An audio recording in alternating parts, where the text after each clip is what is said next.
Welcome to The Explainer. So today, we're unpacking what is easily one of the most bizarre, extreme, and just downright mind-boggling scientific endeavors of the 20th century. We're talking about the 1973 Acali Raft experiment. We're going to look at this crazy gap between a scientist's really dark hypothesis about human nature and the incredibly uplifting reality of what actually went down out there on the open ocean. If you think you know how people act under pressure, well, this story is absolutely going to flip your perspective. I want you to really think about this for a second. What actually happens when you take 11 complete strangers and just trap them in a space roughly the size of your average garden shed for 101 days? I mean, no engine, no phone, no books, no music, and absolutely no way off. I think most of us would assume that's just a one-way ticket to complete disaster, right? Like a total descent into madness. Well, the architect of this experiment definitely thought so, but the way this whole social pressure cooker actually played out, it's going to surprise you. Okay, let's dive into this.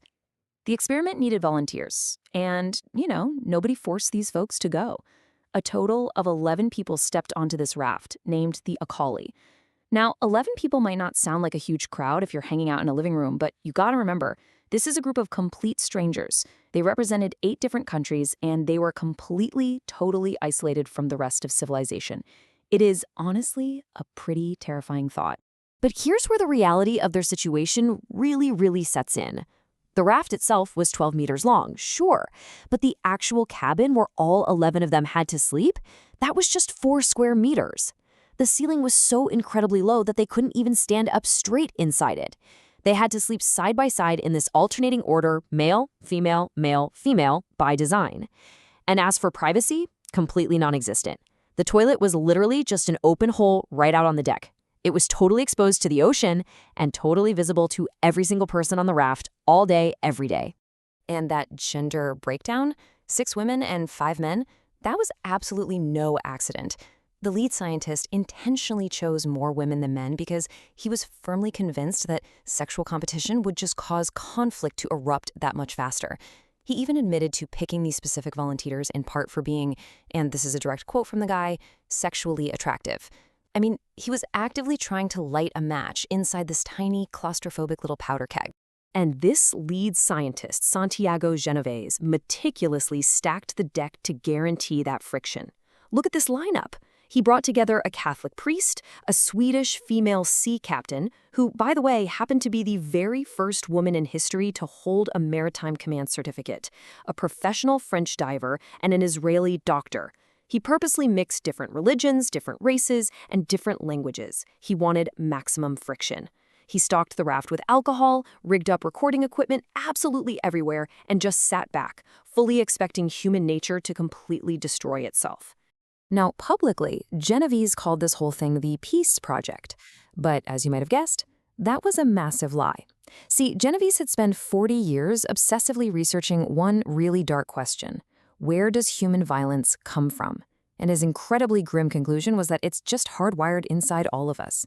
He believed with absolute certainty that if you put people under enough pressure and strip away all their escape routes, violence is just inevitable. This experiment was his big way of proving it to the world. The dramatic irony here is just absolutely astounding. Before anyone even set foot on that raft, Genovese ran these really extensive psychological and medical tests on every single participant. And that included himself. While his own psychiatric evaluations flagged him as authoritarian, intolerant, immature, and infantile. But despite this massive, glaring red flag from his very own testing, he hopped on the raft anyway, ready to act as the puppet master of his own totally chaotic experiment. So, on May 12, 1973, the Acali officially departs from the Canary Islands. Ahead of them is 6,000 kilometers of wide-open ocean to get to Mexico, powered by absolutely nothing but the wind and the ocean currents. But almost right out of the gate, we're talking by the end of week 1, Genovese runs into a major problem. An unexpected peace. Seriously, nobody was fighting. Because the crew had just naturally, peacefully organized themselves, Genovese actually started trying to engineer chaos. It's wild. He started handing out these questionnaires asking things like, who do you dislike most, or who do you want to kill? And then he'd literally read their private answers out loud to the whole group. He'd post lists ranking who he found most sexually attractive. He even went up to the only African-American woman on board and told her she was primitive. Just awful stuff. Yet remarkably, the crew just kind of ignored his toxic behavior. Removed from all the stress of modern life, they ended up forming this unplanned utopia. They sang together, cooked together, healed together. One researcher actually noted later that these 101 days at sea equaled something like 12 to 15 years of normal human contact. They weren't turning into savage animals at all. They were literally becoming a family. And Genovese, he was absolutely losing his mind over this peaceful cooperation. The absurdity really peaked when the raft's rudder broke. First, the professional diver, Sirvain, suits up to go fix it, but Genovese literally, physically stops her, claiming a woman couldn't go overboard. Then, he actually takes her diving gear, which didn't even fit him, and jumps into the water himself, having literally never dived a day in his life. Of course, he almost drowns and completely fails to fix the rudder. So that night, while Genovese is fast asleep, Sirvain quietly slips into the dark ocean and fixes the rudder perfectly in like 5 minutes. And when Genovese found out the next morning, oh, he was furious. He literally accused her of mutiny. The disconnect between Genovese's twisted expectations and the actual reality of the situation was just staggering. A few weeks later, the crew manages to catch a shark. Now, if you read Genovese's private journal, he dramatically describes the crew bashing the shark's skull in and tearing it apart like animals in this savage frenzy of violence. He thought he finally had his proof, right? But the actual film footage they recorded that day tells a totally different story. You watch the tape, and it just shows a group of people calmly and methodically cutting up their dinner. He was straight up hallucinating chaos where there was literally only calm cooperation. Now, by this point, the crew had started having some quiet conversations of their own. They weren't fighting with each other, though. They were completely united in their frustration with him.